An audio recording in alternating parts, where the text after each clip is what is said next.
தேவி படைஸ் தேட்டர்லேருந்து இந்த தீவுத்தொடல் இருக்கு தெரியுமா உங்களுக்கு? ஆமாம். கிட்டத்தட்ட ஒரு 1 கிலோமீட்டர் 1.5 கிலோமீட்டர் வரும், மேலே வரும். அது வரைக்கும் டபுள் கியூ நிற்குதான், சிங்கிள் கியூ கிடையாது, டபுள் கியூ நிற்குது உங்களுக்கு. ஐயோ ஐயோ, அவ்வளோ ஃபேன்ஸ் நின்று தான். மூத்த பத்திரிகையாளர் வெங்கடேஷ் சார் நம்மள நினைச்சிருக்காரு. வணக்கம் சார். வணக்கம் சார். படையப்பா ரிலீஸ் ஆகி ஏகப்பட்ட வசூல் போயிட்டு இருக்கு. படையப்பா படத்துடைய வசூல் நிலவரம் சொல்லுங்க. அதே மாதிரி படையப்பால இது வரைக்கும் கேள்விப்படாத பல விஷயங்கள் இருக்குன்னு சொல்லிட்டு இருந்தீங்க. ரஜினி சார் சொல்லாத விஷயங்கள் இருக்கு. நீங்க படையப்பா 2 உடைய முக்கியமான அப்டேட் கொடுக்க போறேன்னு சொன்னீங்களா, அது என்ன சார்? அது ஒன்று சொல்லலாம். படையப்பாவுடைய முக்கியமான சில ரஜினி சார் பேசின வீடியோவில் எல்லா பேர் கேட்டிருப்பீங்க. அவர் பேசுனது ஒரு பக்கம், பேசாத சில விஷயம் இன்னொரு பக்கம் இருக்குது. நான் பத்திரிகை துறையில் இருந்துட்டு அவர்கிட்ட சந்திச்சது, படையப்பாவில் பேசின விஷயங்களை இப்போ எனக்கு தெரிஞ்ச நான் ஷேர் பண்ணலாம்னு நினைக்கிறேன். ஃபஸ்ட் இந்த ஊஞ்சல் சீன் தான் படத்துக்கு நீங்கள் பார்த்தீங்கன்னா ஹைலைட்டே வந்து இந்த ஊஞ்சல் சீன் தான் பரபரப்பாக பேசப்பட்டது. இன்றைக்கி செகண்ட் ரிலீஸ் ஆகி ஊஞ்சல் சீன்லாம் பார்த்தீங்கன்னா ஒன்ஸ் மோர் கேட்டுட்ருக்காங்க. தமிழ்நாடு பூரா எல்லா தியேட்டர்லையுமே 2 தடவை 3 தடவை அந்த சீனை மட்டுமே போட்டுட்ருக்காங்க. இப்போ படத்தில் எந்த ஹைலைட் இருக்குது பார்த்தீங்களா? அந்த சீன் எப்படி உருவாச்சுன்னு விஷயம் இருக்குது. பட் இந்த படையப்பா சீனில் அந்த சீன் வரும்போது ஆக்சுவலாக வந்து ஒரு சீட்டில் உட்காந்து அந்த படையப்பாவை அசிங்கப்படுத்துகிற அவமானப்படுத்துங்கிறது மட்டும்தான் நீலம்பருடைய கேரக்டர். ரஜினி சார் உள்ள என்ட்ரி பார்த்தா எதிரில் அந்த ஹாலில் எதுவுமே இருக்காது. இப்போ எதிரில் வந்து ஒரு சேரை போட்டு உட்காந்த மாதிரி சீன் கொண்டு போயிடலாம் அப்படின்றது தான் கேஎஸ் ரவிக்குமார் ஒரு பிளான் பண்ணி வச்சுருக்காரு. பக்கத்தில் அதை கொஞ்சம் தள்ளி ஒரு சேரை போட்டு அந்த சேரை ரஜினி சார் எடுத்து தூக்கி போட்டு உட்காந்து இவங்கள மாதிரியே கால் மேலே கால் வரைக்கிற மாதிரி ஒரு சீன் கிரியேட் பண்ணுறாரு. பெரிய சேரை தூக்கி போட்டார், பெரிய சேரை. அப்போ ரஜினி சார் பார்த்துட்டு இது ஒரு மாதிரி ஆர்டிஃபிஷியலாக இருக்குது, டீலா மாதிரி உட்காந்தாச்சு ஆல்ரெடி, நான் உள்ள என்ட்ரி, அப்போ என்னை அவமானப்படுத்துங்கிறது தான் குறிக்கோள், பதிலுக்கு நான் அந்த சீனை வந்து வேறு மாதிரி கொண்டு போகணும். அப்போ அங்கேருந்து ஒரு சேர் எடுத்து நீங்கள் போட்டு உட்காந்தா அது நல்லா இருக்காது. பட்டு நம்ம வந்து நம்ம ஸ்டைலில் வேறு இல்லையா கேஎஸ் அப்படின்னு சொல்லி தான் ஐடியா பண்ணும்போது யோசிச்சுட்டு அப்படியே அண்ணாந்து இப்படியே பார்த்துட்டு யோசிச்சுட்டு போத்தோம்னா அவர் தலைக்கு மேலே ஒரு ஊஞ்சல் இந்த சீனுக்காகவே வந்து கட்டி மேலே, எப்போவுமே நீங்கள் பெரிய பணக்காரர்கள் பார்த்தீங்கன்னா கீழே ஊஞ்சல் இருக்கும், அதை தேவைப்படும் போது இறக்கும், தேவைப்படும் போது இங்கே மேலே கட்டி போட்டுருவாங்க. அந்த மாதிரி கேஎஸ் ரவிக்குமார் யூனிட்டை சொல்லி அசிஸ்டன்ட் சொல்லி மேலே கட்டி வைங்க, அந்த சேர் போட்டு உட்காந்து இந்த சீன் எடுக்கணும், ஆப்போசிட் அப்படின்னு சொல்லும் போது தான் ரஜினி சாருக்கு திடீர்னு ஒரு ஸ்பார்க்கு. அப்படியே யோசிச்சுட்டு மேலே ஊஞ்சலை பார்க்குறா, கேஎஸ் ரவிக்குமார் பார்க்குறா, டக்குன்னு கூப்பிட்டு இந்த ஊஞ்சலை தட்டி விட்டு கீழே இறக்கி நான் உட்கார மாதிரி சீன் எடுத்துங்க சார், கட்டி போட்டிருக்க மாதிரி வச்சுருக்கீங்க சார், நான் பார்த்துக்கிறேன் சீனில் அப்படின்ட்டு இதில் எப்படி சார் நான் பார்க்குறேன், நீங்கள் போங்க டேக் போமா அப்படின்ட்டாரு. சார் ரிஹர்சல் பார்த்துருவோம், டேக் போகலாம் சார். அப்புறம் எக்ஸ்பிளைன் பண்ணுற ரஜினி சார். அப்போ எக்ஸ்பிளைன் பண்ணும்போது பிரமாதமாக இருக்கே சார், எங்கே போகலாம் சார் அப்படிங்கும்போது தான் ரஜினி சார் வாக் பண்ணி வந்து நீலாம்பரி இன்ஸ்டால் பண்ணுறது. டக்குன்னு பார்த்தோன்னா அவர் மேலேயே பார்க்காம நீங்கள் பார்த்தீங்கன்னா ஷால் போட்டிருப்பார், ஒன்று ஷால் தூக்கி அப்படியே சுண்டி விட்டு கீழே வரும் உட்கார மணிக்கு இந்த ஒரு ஷாட் எடுத்தார். இது கேஎஸ் ரவிக்குமார் வந்து சார் இது நான் என்னுடைய தாட்ஸுக்கே வரலையே சார் இது அப்படிங்கிற மாதிரி அவர் ஏதாவது ஒன்று புதுசாக பண்ணணும்னு கேஸ். நீங்கள் சொன்னது சேரை போட்டு உட்காரது நார்மல், இந்த ஊஞ்சல் நீங்கள் மேலே கட்டி போடலாம் எனக்கு இந்த தாட்ஸ் வந்திருக்காது. கட்டி போட்டிங்க ஐடியா வந்தது எனக்கு. இல்லை நீங்கள் கேபி பாலச்சந்தர் பண்ணும்போதே ஒரு சீன் கேபி சொல்லிடுவார், அதுக்கு ஒரு 10 ஷார்ட்ஸை வந்து ரஜினி சார் பிளான் பண்ணி வச்சிருப்பாங்க டிஃப்ரெண்ட் மாடுலேஷனில். அப்போ தான் கேபியை கொடுத்துட்டு தான் ரஜினி ஒன்று அறிமுகப்படுத்திட்டேன், ஒரு 6-7 படம் பண்ணிட்டேன், இனிமேல் ஒன்றை வச்சு நான் பண்ண முடியும்னா வந்து எஸ்பிராம்கிட்ட கொடுத்துட்டார், அப்பா நீ வச்சே நீ. இதில் இந்த ஷார்ட் எனக்கு தோணுச்சு ரவிக்குமார் சார் அப்படின்னு சொல்லும் போது அந்த ஷாட் எடுத்தாங்க. தியேட்டரில் இன்றைக்கி வந்து ஒரு தடவைக்கு 3 தடவை ஒன்ஸ் மோர் கிட்ட ரசிக்கிற ஒரு சீனாக இருக்குது. இதுக்குள்ளே ஒரு பிஜிஎம் வந்ததில் அதை அடுத்து சொல்ல வர மாதிரி இந்த ஊஞ்சல் சீன் எப்படி அவருக்கு ஐடியா வந்தது அப்படின்னா, அவர் எப்பவுமே ரஜினி சார் நிறைய புக்ஸ் படிப்பார். நீங்கள் ஷூட்டிங் ஸ்பாட்டில் பார்த்தீங்கன்னா அந்த ஜாலியாக அரட்டை அடிக்கிறது ஒரு பக்கம், பட் அந்த மீதி நேரத்தை போது புக்ஸு கையில் ஒன்று வச்சுட்டே இருப்பார். அப்போ அவருக்கு பிடிச்சதே பார்த்தீங்கன்னா ராமாயணத்தில் வந்து ஒரு சீன் ஒன்று வரும். ரஜினி சாருக்கு பிடிச்ச அதாவது அந்த மேட்டரில் இந்த சீன் ரொம்ப பிடிச்சதுன்னு சொல்லி நிறைய தடவை பேசியிருக்கார். இது எப்போயாவது வாய்ப்பு வந்தால் யூஸ் பண்ணணும்னு சொல்லி. அப்போது அந்த மன்னர் முன்னாடி வந்து அவமானப்படுத்தணுங்கிற ஒரே நோக்கத்தோட நிற்க வச்சு பேசுகிற மாதிரி ஒரு ஷாட் வரும். அப்போ தான் அனுமார் வந்துட்டு அவருடைய வால் இருக்கு இல்லைங்களா, வாலை ரோல் பண்ணுவார். இந்த மன்னரோட ஒரு 2-3 அடி ஹைட்டை எழுப்பி அதில் உட்கார வச்சு பேசுகிற மாதிரி ஒரு ஷாட் ஒரு இது கதையில் வரும். அது ரஜினி சாருக்கு ரொம்ப பிடிச்சது. இதை எங்கே யூஸ் பண்ணலாம், பட் நீ தேவையில்லாமல் யூஸ் பண்ணிங்கன்னா அந்த சீனுக்கு ரொம்ப லேக் வந்துடும். எங்கே யூஸ் பண்ணலாம்னு சொல்லி இது மைண்டில் செட் பண்ண ஒரு விஷயம். இது ரஜினி சாருக்கு அந்த ஐடியா. அப்படியே நீங்கள் இப்போ கட் பண்ணிங்கன்னா இந்த ஊஞ்சல் சீன் வரும்போது தான் அவருக்கு டக்குன்னு அதே இதையும் ஃப்ளாஷ்பேக். அப்புறம் கேஎஸ் ரவிக்கு மட்டும் அந்த விஷயத்த சொன்னாரான், நான் ராமாயணத்தில் படித்த அந்த ஒரு மட்டும் தான் நீங்கள் எதாச்சும் ஊஞ்சலை கட்டி போட்டது எனக்கு அந்த ஷாட் வந்தது அப்படின்னு. இந்த ஊஞ்சல் சீன் நீங்கள் படத்தில் பார்க்குறது வந்து சாதாரணமாக இருந்தாலும் இதுக்குள்ளே எவ்வளோ ஒரு எஃபர்ட் போட்டிருக்காங்கிற ஒரு விஷயத்துக்கு தான் இன்றைக்கி அதனால தான் ஒன்ஸ் மோர் கேட்டுகிட்டே இருக்காங்க. இது ஒரு பக்கம். ஸோ இப்படி தான் அந்த சீனை வந்து இதை ரஜினி சார் கிரியேட் பண்ணி சொன்னார். நான் அதுக்கு வந்து ஆர்ஆர் எப்படி பிஜிஎம் ஒன்று போட்டாங்கன்னு சொன்னேன் இல்லையா, இது கேஎஸ் ரவிக்குமார் வந்து அது படம்லாம் முடிஞ்சு ஆர்ஆர் போய்கிட்டு இருக்கு. ரஜினி சார் முக்கியமான ஓப்பனிங் சீன், இந்த பாம்பு சீன் எடுக்கிற சீன்லாம் ஆர்ஆர் போட்டார். பர்டிகுலராக இந்த சீன் வருது. ஒரு பிஜிஎம் ஹைலைட்டாக எனக்கு வேணும்னு கேஎஸ் ரவிக்குமார் சொல்லிட்டார். ஏன்னா இந்த சீனை உருவாக்குனது ரஜினி சார். அவர் சொன்னதே நான் இந்த ஷாட்டை எடுத்தேன். அப்போ இந்த சீன் பவர்ஃபுல்லாக இருக்கணும். ஏன்னா சீன் ரொம்ப அருமையாக வந்துருச்சு. ஒரு 5-6 பிஜிஎம்மை போட்டு போட்டு போட்டு ரகுமான் காமிக்கிறாரு. ரகுமானுக்கும் ஒரு சாட்டிஸ்ஃபேக்ஷன் இல்லை, கேஎஸ் ரவிக்குமாருக்கு இன்னும் வேணும் சார், இது அவ்வளோ டெப்த்தாக இல்லையே சார் அப்படின்னு சொல்ல தான் டக்குன்னு அப்போ வந்து என்னென்னா ஹாரிஸ் ஜெயராஜ் மியூசிக் டைரக்டரில் அவர் கீபோர்டு ஆர்டிஸ்ட். இப்போ ரகுமான் குரூப்பில் கீபோர்ட் பண்ணிகிட்ருக்காரு. அப்போ அவருக்கு திடீர்னு ஒரு அதாவது ஒரு வந்து ஐடியா வருது. ஐடியா வந்துட்டு நம்ம ரகுமான் சார்கிட்ட கூப்பிட்டு, சார் ஒரு செகண்ட் ஒரு சின்ன எனக்கு தாட்ஸ் வருது சொல்லவா சார்? நான் சொல்லு ஹாரிஸ்ன்றார். நம்ம இதுக்கு முன்னாடி ஆர்ஆர் வந்து ஓப்பனிங்கில் போட்டோம்னா சார் ரஜினி சார் வர்றத நேம் வரும்போது கூட ஒரு அந்த எஸ் அந்த பிஜிஎம்மை தூக்கி இதில் இன்னும் கொஞ்சம் பவர்ஃபுல்லாக அடித்து நம்ம போட்டால் எப்படி சார் இருக்கும்? நல்லா இருக்கும்போது அப்படியே ரகுமான் யோசிக்கிறான், சரி ட்ரை பண்ணுவோம் அப்படின்னு ட்ரை பண்ணி ஹாரிஸ் ஜெயராஜ் சொல்லி ட்ரை பண்ணி படம் ஆர்ஆரை போட்டு பார்த்ததுக்கு அப்புறமேலு பிரம்மாண்டமாக இருந்துச்சு அந்த ஆர்ஆர் பிஜிஎம்மில். ஆனால் ரகுமான் வந்து ஹாரிஸ் ஜெயராஜ் கை கொடுத்து பிரமாதமாக இருக்குது ஹாரிஸ் அப்படின்னு சொல்லிட்டுருங்க. உடனே கேஎஸ் ரவிக்குமார் வர சொல்லி அந்த சீனை மட்டும் இப்போ எப்படி ஒன்ஸ் மோர் கேட்குறாங்களோ அந்த ஒரு சீனை மட்டுமே ரகுமான் கூப்பிட்டு கேஎஸ் ரவிக்குமார் பர்டிகுலராக போட்டு காமிச்சாராம். இது எப்படி பார்த்து சொல்லுங்கள் சார். ஏங்க என்னங்க ஒரு 7-8 பிஜிஎம் போட்டிங்க திருப்தியில், இது என்னங்க பிச்சு வருவீங்க அப்படின்னு சொல்லி ரகுமானை கட்டி பிடிச்சி கேஎஸ் ரவிக்குமார் இந்த சீனை பர்டிகுலர் ரஜினி சாரே ரொம்ப அப்ரிஷியேட் பண்ணார். உங்களுக்கு பார்த்த ஒன்று அப்படின்னாரு, இது நான் போடலை இந்த ஹாரிஸ் போட்டது அப்படின்னாரா. திரும்பி பார்த்தா ஹாரிஸ் ஜெயராஜ் அப்போ கீபோர்ட் ஆர்டிஸ்ட். உடனே கேஎஸ் ரவிக்குமார் பார்த்துட்டு பிரமாதமாக போட்டிருக்கீங்க ஹாரிஸ்ன்னு அவரு நிறைய வாழ்த்துக்களை சொல்லி இப்படி போகுது. இதுக்கப்புறம் பார்த்தீங்க அப்படின்னா பர்டிகுலராக இந்த சீனை மட்டுமே கேஎஸ் ரவிக்குமார் வந்து ரகுமான் போட்டு காமிச்சது மாதிரி ரஜினி சாரை வர சொல்லி இந்த சீனை மட்டும் போட்டு காமிக்கணும். ஒருவேளை இதில் சேஞ்சஸ் வந்தோம்னா கொஞ்சம் பண்ணிடலாம் அப்படின்ட்டு ரஜினி சார் வந்து பார்த்த உடனேயே அப்படி என்ன சொல்கிறதே அவருக்கு தெரியாமல் ரகுமான் அப்படியே கட்டி பிடிச்சி, நான் எதிர்பார்த்ததை விட நான் கூட யோசிச்சுட்டே இருந்தேன் இந்த சீன் எப்படி பிஜிஎம் வருங்கிறத யோசித்தேன். நான் அப்படி மிரட்டிருக்கீங்க ரகுமான் சார் அப்படின்னு ஒரு 2 நிமிஷம் பேசிட்டே இருக்காராம். ரகுமான் எல்லாம் கேட்டுட்டு, சார் இது இந்த வாழ்த்துக்களை பூரா எனக்கு சேராது சார், அப்படியே திரும்பி பாருங்க அப்படின்னு ஒன்று திரும்பி பார்த்தா பின்னாடி ஹாரிஸ் இவர் தான் சார் போட்டதுன்றிருக்காரு.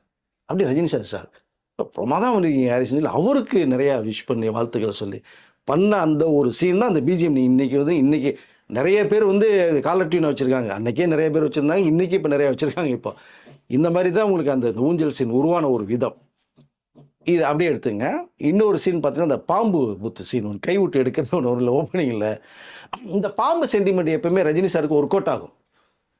ஃபஸ்ட்டு ஒரு பாம்பு சீனுக்குள்ளே போனதே பார்த்தீங்கன்னா பைரவி படம் தான்.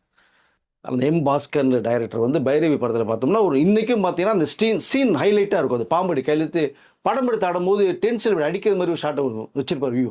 அது இன்னும் போஸ்டரே பைரவியில் அதான் போட்டார். பாஸ்கர் சார் ரஜினிகிட்ட சொல்லி இந்த சீன் ரொம்ப ஹைலைட்டாக இருக்கும்போது பாம்பு சீனா எதுக்குங்க இது அப்படின்னு கேட்டார் ரஜினி சார். படத்தில் ஹைலைட்டாக இருக்கு, நீங்கள் பாருங்கள் நீங்கள் அப்படிங்கும்போது தான் ஃபஸ்ட்டு பாம்பு சீனை கையில் பிடிச்சி பண்ணது எம் பாஸ்கர் சார் சொல்லி இது பைரவி படம். அதற்கடுத்து அப்படியே பார்த்தீங்கன்னா தம்பிக்கந்தூரில் ராஜசேகர் சார் வந்து ஒரு பாம்பு சீனை வச்சுருப்பார். சின்ன பொத்துல அதுலேயே வரும்போது இந்த பொந்து நான் தனியாக இருக்கும்போது அது அப்பப்போ பாம்பு வரும் போகும், அது பாட்டுக்கு போகும், என்னது பாம்பு வருமானு சொல்லி பார்த்தோன்னா அங்கே தான் பாம்பு சீன் கூடாச்சு. அது ரொம்ப பரபரப்பாக பேசப்பட்டுச்சு. ஸோ அப்படியே இந்த சீன் ஒன்று பார்த்தோன்னே அண்ணாமலையில் ஒரு சீன் கிரியேட் பண்ணுறாங்க. அவங்க அந்த குஷ்புக்கு ரஜினிக்கு ஒரு லவ் ட்ராக் வர்றது எங்கே அப்படின்னா அந்த பாம்பு வச்சு ஒரு சீன் கிரியேட் பண்ணுறாங்க.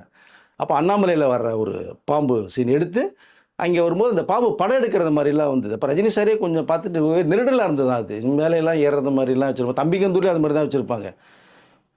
இதெல்லாம் பார்த்து முடிச்சிட்ட உடனே இந்த சீன் எடுத்து முடிச்சாச்சு.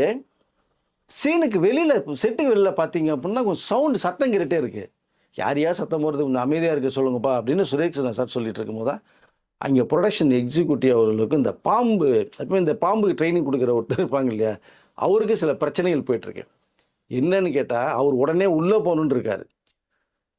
உள்ளே எதுக்கே உள்ள போகிற ஷார்ட் எடுத்துகிட்டு இருக்கும்போது, ஏங்க நான் பாம்பு ட்ரைனிங்லாம் கொடுத்து முடித்தேன், ஆனாலும் இந்த பாம்பில் வந்து இந்த பல்ல பிடுங்காம விட்ருக்கேன் சார், டக்குன்னு வேறு அப்படின்ட்டு இருக்கார். அட்டா பாவி, இங்கே சீனில் எடுத்து முடிச்சுட்டாங்க. அப்பாவி என்னையா சொல்கிற, எவ்வளோ பெரிய ஒரு சீன், வெளியில் சொன்னால் அவ்வளோதான் நம்மளும் முண்டிலே நாக்கிடுவாங்க ஏன்னு சொல்லி இந்த பிரச்சனை ஒரு போயிட்டு இருக்கும்போது தான் இது அப்புறம் சுரேஷ் தகவல் வந்து அவரு ஷாக் ஆகி ரஜினி சார்ட்ட எல்லாம் அந்த பாம்பெலாம் எடுத்து முடிச்சுட்டு சீன் வந்ததுக்கு அப்புறம் தான் ரஜினி சார்ட்ட சொல்லப்பட்ட விஷயம், ஐயோ யோ என்னையா சொல்கிறீங்க நீங்கள் அப்படின்னு ரஜினி சார் ஒரு காமெடி பண்ணி. ஸோ அது ஏன்னா அவர் எப்பயுமே ஒரு தெய்வீக பக்தி உள்ள ஒரு ஆன்மீகம். ஆமா சார், அதுல படம்லாம் எடுக்கும் பாம்புக்கு ஆக்சுவலா அதெல்லாம் சொல்லி கொடுக்க மாட்டாங்க, நேச்சுரலாவே நடந்ததுன்னு அந்த பாம்பு. இல்லை அது வந்து இதுக்கும் ஒரு ட்ரெயின் இருக்குது. டாக்காவது வந்து அண்டர்ஸ்டாண்ட் நன்றி உள்ள ஒரு ஜீவன், பாம்புக்கு என்ன தெரியும்னு எனக்கு தெரியல. இப்படி ஒரு இதை பண்ணி அப்படி ஒரு காட்சி அமைக்கப்பட்டது.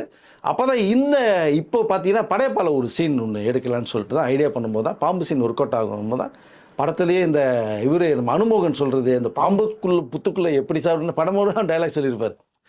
அப்போ அது வரும்போது அந்த சீன் கிரியேட் பண்ணால் இப்போ பாம்பு புத்தை உருவாக்குறாங்க. அது செட் டைரக்டர் வந்து மார்ட் டைரக்டர் பண்ணுறது. செட் ப்ராப்பர்ட்டிஸில் பாம்பு புத்தெல்லாம் வரும்னா ரியல் புத்து மாதிரியே உருவாகுது.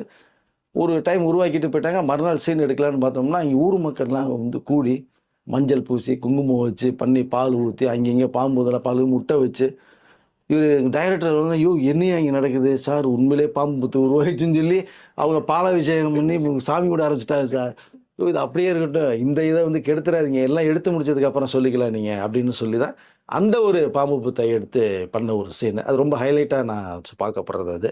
ஸோ இப்படி படத்துக்கு படம் இந்த பாம்பு சீன் ரஜினி சாருக்கு ஒர்க் அவுட் ஆகும். இந்த படத்துலேயே பார்த்தீங்கன்னா ஃபஸ்ட்டு சீனாக வர்றதுனால இது கொஞ்சம் இம்பேக்டாக இருக்கணும், எப்படி பண்ணலாம், மக்கள் வேற ரொம்ப பயபக்தியோடு உருவாக்கிட்டாங்க. அப்படிங்கும்போது அந்த சீன் எடுக்கும் பார்த்தீங்கன்னா நாகம், அதாவது நல்ல பாம்பு நாகத்துக்கு வந்து ஒரு டே ஒரு விசேஷமாக இருக்கும், உகந்த நாள் ஒன்று சொல்லுவாங்க. அந்த நேரத்தில் ஏன்னா இவர் வந்து தெய்வீகமாக வழிபடுறது மாதிரி ஆரம்பிச்சிட்டாங்க. அப்போ நீங்கள் படத்தில் பார்த்தே நிஜ மாதிரியே தெரிய வேறு உங்களுக்கு அதை. அப்போது சரி அந்த நல்ல பாம்புக்கு எது உகந்த நாள்னு அந்த டேவை விசாரித்து பண்ணி அதுக்கு விசேஷமாக ஒரு பூஜையெல்லாம் வேறு பண்ணப்பட்டு அப்போ தான் பாம்பு உள்ளே விட்டு ரஜினி சார் இப்போ புத்துக்குள்ளே கையை விட்டு பாம்பு எடுக்கிறது மாதிரியான அந்த விசேஷமான நாளில் உகந்த நாள் அந்த சீன் எடுக்கப்பட்டது.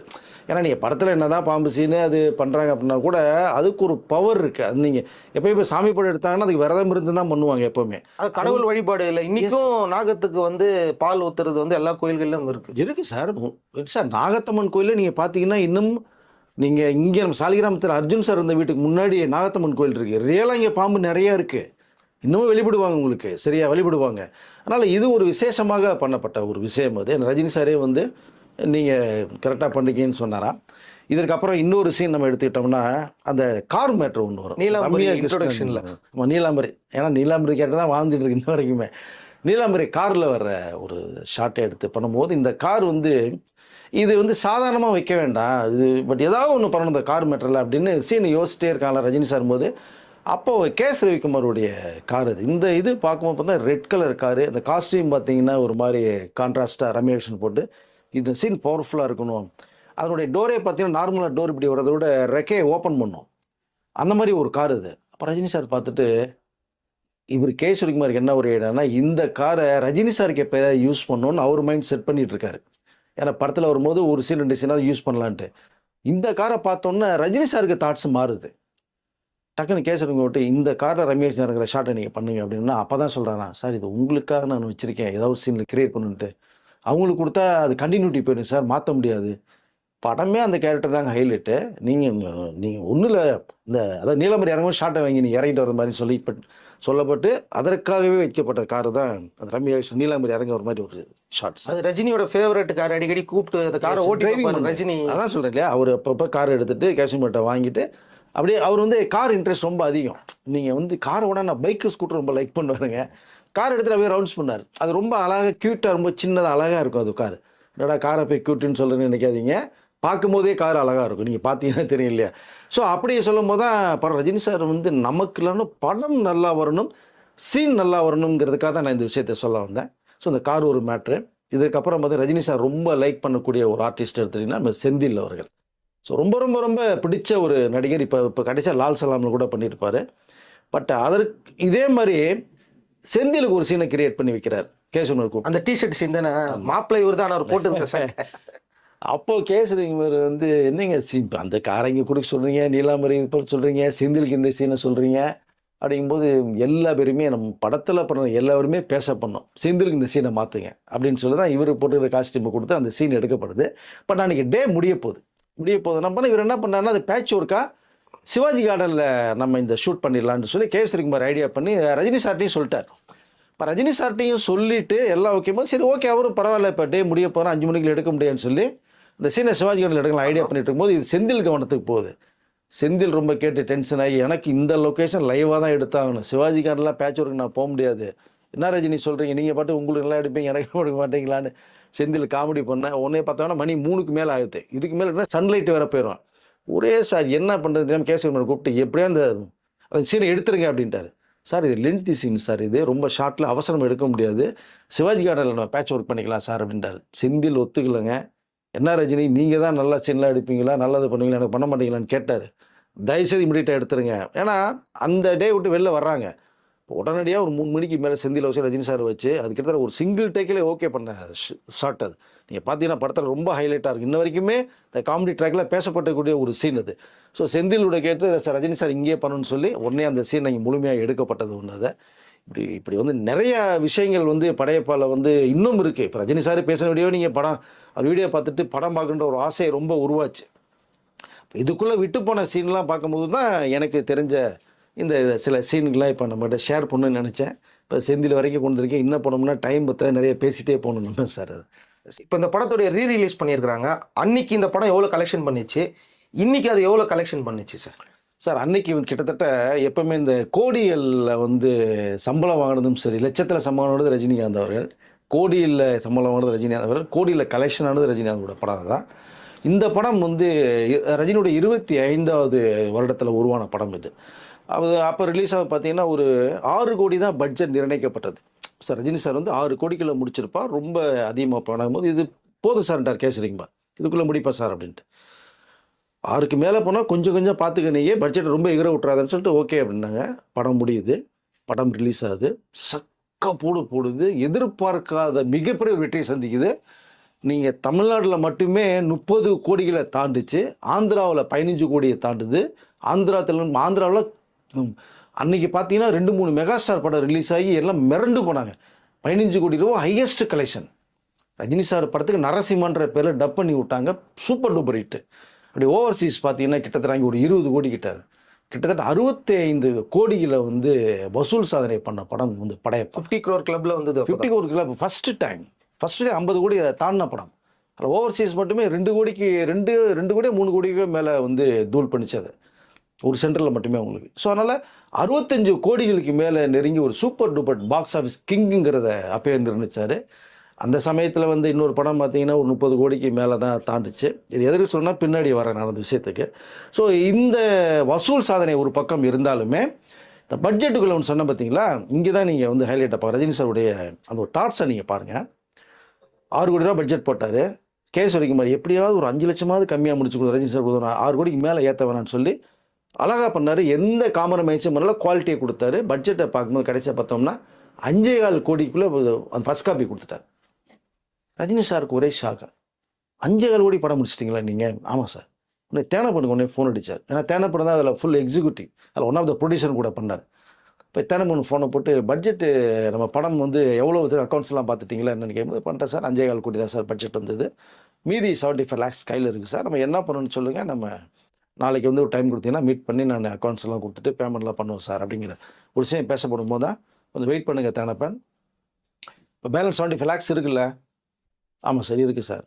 ஓகே, இப்போ அந்த 75 lakh என்ன பண்ணுறீங்க அப்படின்னா, நம்ம கூட ஒர்க் பண்ண எல்லா டெக்னீஷியனுக்குமே யாரான்றதை ஒருத்தரை மிஸ் பண்ணக்கூடாது, எல்லாத்தையும் ஒரு சார்ட் ரெடி பண்ணுங்கள், கூப்பிட்டு வர வைங்க, உங்களுக்கு ஒரு நாள் டைம் தரேன், இந்த 75 லட்சத்தை எல்லாத்தையுமே ஷேர் பண்ணி கொடுத்துருங்க நீங்கள்.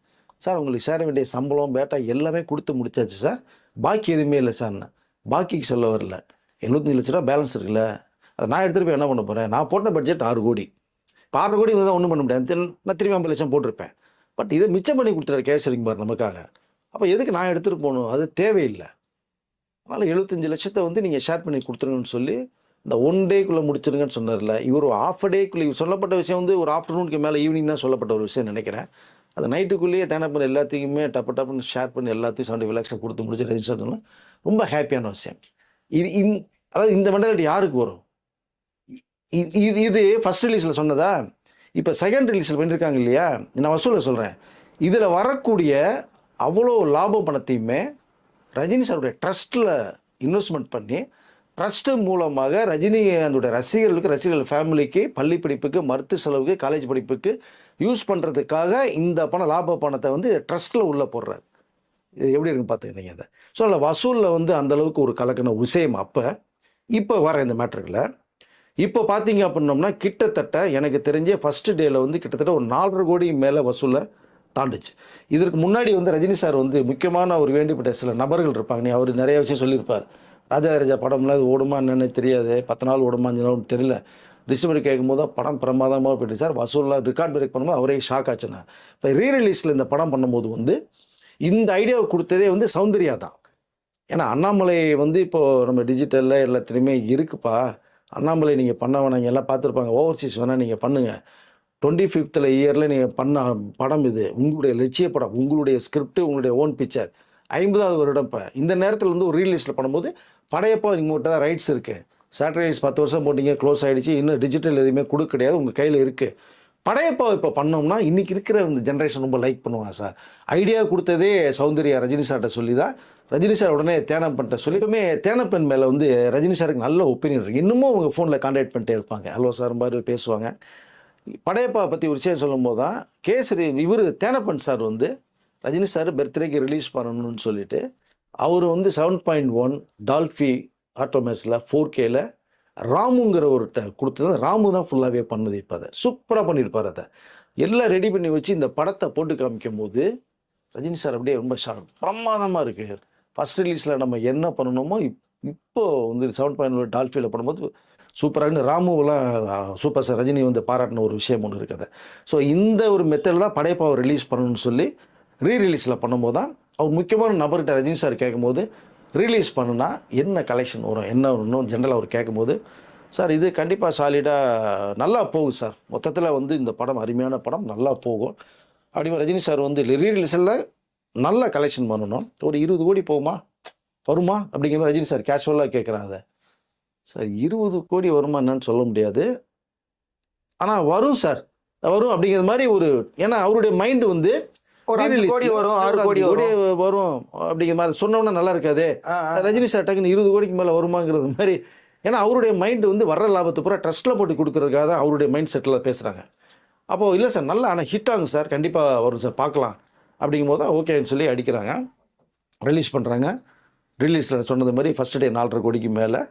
இப்போ 3 நாள் கலெக்ஷனு அன்றைக்கே பார்த்து ரோகிணி தேட்டரில் கிட்டத்தட்ட எல்லா ஷோவுமே ஃபுல்லு. கிட்ட ஒரு தேட்டரில் மட்டும் ஒரு 1 ஹவருக்கு மட்டும் 71 டிக்கெட்டுக்கு மேலே சேல்ஸ் ஆகி புக் மை ஷோலேயே நல்லா பயங்கர ஹிட் ஆனது அது. இந்த 3 நாள் கலெக்ஷனே பார்த்து எடுத்துகிட்டு கிட்டத்தட்ட இப்போ வந்து கணக்கு பார்த்தோம்னா இந்த 4 நாளில் பார்த்தோம்னா 15 கோடியை தாண்டி இருக்கிறதா ஒரு சிறப்பு தகவல் ஒன்று வந்திருக்குது. ரீரிலீஸில் ஃபஸ்ட்டு ரிலீஸ்லேயே பாக்ஸ் ஆஃபீஸ் ஹிட் 50 கோடிக்கு இல்லை இப்போ தாண்டின படம். ரீரிலீஸில் ஒரு படம் தான் ரிலீஸில் வந்து சூப்பர் ஹிட் ஆகிட்டு இந்த வரைக்குமே ஒரு 10 கோடிக்கு மேலே கலெக்ஷன் ஆகிக்கிட்ட ஒரு ரெக்கார்ட் படைச்சிருக்கு அந்த படம்.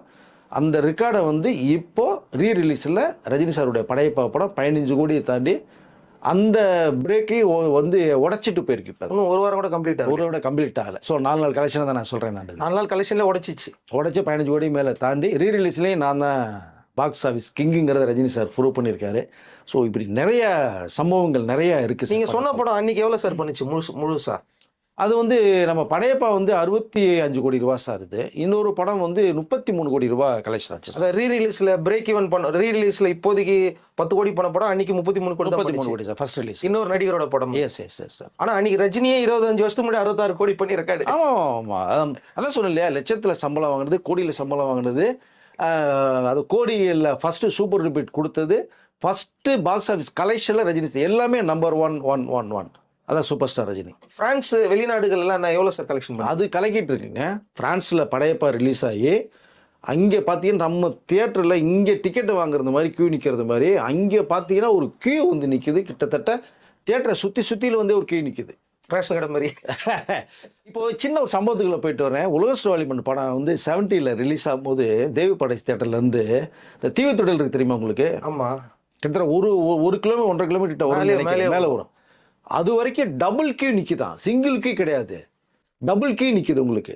ஐயோ அவ்வளோ ஃபேன்ஸ் நின்று தான் உலகஸ்டோலிமன் படத்தை சூப்பர் டூப்பர் ஹிட் ஆகுனாங்க.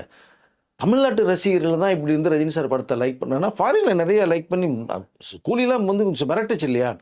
அண்ணாமலை மிரட்டிட்டு இருக்குங்க. இதில் யூஎஸ்ஏல அண்ணாமலை படம் சக்கப்போடு போட்டுட்டு இருக்கு. அதுதான் தமிழ்நாட்டில் வர வேண்டியதில் வர வேண்டிய படம். ஸோ ஆனால் அதாவது அதுவும் சூப்பர் படங்க, அதெல்லாம் மறுப்பதற்கே இல்லைங்க. படையப்பா வந்து இந்த இடத்துல வந்தது 2K கிட்ஸு, ஜென்சி கிட்ஸு இன்னைக்கு படையப்பாவை செலிப்ரேட் பண்ணிட்டு இருக்காங்க. நீலாம்பரி தான் ஒரு லவ்வுக்கு எக்ஸ்போஸே நீலாம்பரி. அவங்களுக்கு நீ படையப்பா ஒரு தீர்ப்பு சொல்லுன்னு கேட்டுட்டு இருக்காங்க, கமெண்ட்ஸ்ல போட்டுட்டு இருக்காங்க. நீலாம்பரியுடைய லவ் வந்து அதாவது பியூர் லவ். அது பார்ட் எடுக்கிறீங்களா, நீலாம்பரி உங்களை படையப்பா என்ன ஆட்டம் காமிக்க போகுதுன்னு இங்க 2K கிட் ஜென்சி கிட்ட பேசிட்டு இந்த இருக்காங்க. இடத்துல ஒரு இடைச்செருகல், படையப்பா 2 பத்தி ஏதோ சொல்ல போறேன், டைட்டில் பத்தில சொல்ல போறேன், நீங்க என்ன சொல்லுங்க? ஒன்றும் இல்லை சார், படையப்பா 2 ரஜினி சார் வந்து ஸ்கிரிப்ட் டிஸ்கஷன் போயிட்டு இருக்கு, வரப்போகுதுங்கிற விஷயத்தை சொல்லிட்டார் இல்லையா. அது விரைவில் அந்த படத்தை தயாரிக்க போறாங்க. அநேகமா அதுவும் இந்த ரஜினி சாரோட சொந்த படமாக தான் இருக்கும் ரொம்ப நாளைக்கு அப்புறம். ஆனா அதுல நீலாம்பரி எப்படி சார் வருவாங்க? ஒன்றும் இல்லைங்க, அதில் இறந்து போகிறாங்க இல்லையா. சந்திரமுகி எப்படி வந்தாங்க இல்லையா. இப்போ இந்த ஃபீமேல் ஓரியன்ட் டைட்டில் தான் அந்த டைட்டில் வைக்கும் போதே பார்த்தீங்கன்னா நிறைய டைட்டில் யோசிக்கும் போது தான் படையப்பான்னு ஸ்பார்க்கில் சொன்ன விஷயம் அது படையப்பா அந்த அளவுக்கு ஹிட் ஆச்சு, அந்த பேரே பரபரப்பாக இருந்தது. இப்போ இதில் வந்து படையப்பா 2ன்னு வைக்காம ரஜினி சார் வந்து அதில் தான் மிஸ் ஆச்சு. இதில் மிஸ் பண்ண வேண்டியதான் நீலாம்பரி பார்ட் 2 வைக்கிறாங்க. ஸோ நீலாம்பரி படம்னுடைய இது டைட்டில் தான் அது. இதில் வந்து என்ன, நீலாம்பரி அவர்கள் ரம்யா கிருஷ்ணன் இறந்து போனதுக்கு பிறகு இப்போ ரஜினி சார் கெட்டப் இருக்கு பார்த்தீங்களா, கிட்டத்தட்ட இந்த ஒரு ஸ்டைல் மேக்கிங்கில் தான் வந்து உருவாகுது. இதற்குள்ள ஏன்னா அதில் இருந்த சௌந்தர்யா அவர்கள், மணிவண்ணன், நடிகர் திலகம் சிவாஜி அவர்கள் எல்லாமே இப்போ நம்மக்கிட்ட இல்லை. அந்த ஒரு மேக்கிங்கில் இந்த நீலாம்பரி பார்ட் 2ல ஒரு சந்திரமுகியா வந்தால் எப்படி இருக்கும், மறு ஜென்மம் எடுக்கிறாங்கன்றது தான். அதான் சொல்கிறாங்க, எத்தனை ஜென்மம் எடுத்தாலும் உன்னை விடமாட்டேன் படையப்பா அப்படின்னு சொல்றது தான் டெத்து. இந்த ஜென்மம் மிஸ் ஆயிடுச்சு, அடுத்த ஜென்மத்தில் வரேன். இப்போ வந்து மறுஜென்மம் எடுத்து அந்த நீலாம்பரி எப்படி, இது வந்து டிஐஜி ஒர்க்கிங்கில் நிறையா வருது கிட்டத்தட்ட. அதில் எப்படி வர்றாங்க, யார் மூலமாக உள்ளுக்குள்ளே போகிறாங்க, அங்கே ரஜினிகாந்தை என்ன பண்ண போகிறாங்க, ரஜினி அதிலேருந்து படையப்பால் நீலாம்பரியை மிஸ் பண்ணது மாதிரி விட்டது மாதிரி இதுக்குள்ளே என்ன கொண்டு போகலாங்கிற அளவுக்கு இப்போ டிஸ்கஷனில் போய்கிட்டு இருக்கு. ஃபர்ஸ்ட் ஹாஃப் ரெடி ஆகிடுச்சு. இதுக்குள்ளே வந்து இது ரஜினி சாரோட அந்த ஃபீல்டு இருக்கு இல்லையா, நம்ம ஃப்ளாஷ்பேக் கட்டில் வரும், நம்ம கட் பண்ணும்போதெல்லாம் நீங்கள் இந்த படையப்பானுடைய சில கிளிப்பிங்ஸ், அந்த சௌந்தர்யா கிளிப்பிங்ஸ் எல்லாம் ஒரு அதில் யூஸ் பண்ணுற வர்றது மாதிரி இருக்கு. அப்போ பார்த்தீங்கன்னா இந்த படையப்பா நீலாம்பரி 2க்குள்ள திரும்பி அவங்களும் கொஞ்சம் உள்ளுக்குள்ளே வருவாங்க, அப்படி இப்படி வந்துட்டு போகிறது மாதிரி வரும். ஸோ அந்த ஒரு கலெக்ஷன், இந்த நீலாம்பரி இந்த படைப்பா என்ன செய்ய போகிறாங்க என்னங்கிற அளவுக்கு உருவாயிட்டு இருக்கு. மீண்டும் ஒரு சந்திரமுகி உடைய அந்த வந்து 1000 நாட்கள் ஓடின சாதனையும் வசூல் சாதனையும் நீலாம்பரி 2 வந்து கிராஸ் பண்ணணும்னு நான் நினைக்கிறேன். பார்ப்போம் எந்த அளவுக்கு அது விரைவில் அறிவிப்பு வரும்னு நினைக்கிறேன் சார் நான். ஓகே சார், நிறைய ஏகப்பட்ட அப்டேட்டு, இன்ட்ரெஸ்டிங் ஃபேக்ட்ஸ் எல்லாம் சொன்னீங்க. அடுத்த வீடியோ தலைவர் 173 பற்றியும் ஜெயிலர் 2 பற்றியும் வேணும். மறக்காமல் அந்த அப்டேட்டை கொடுங்க. நன்றி சார். நன்றி.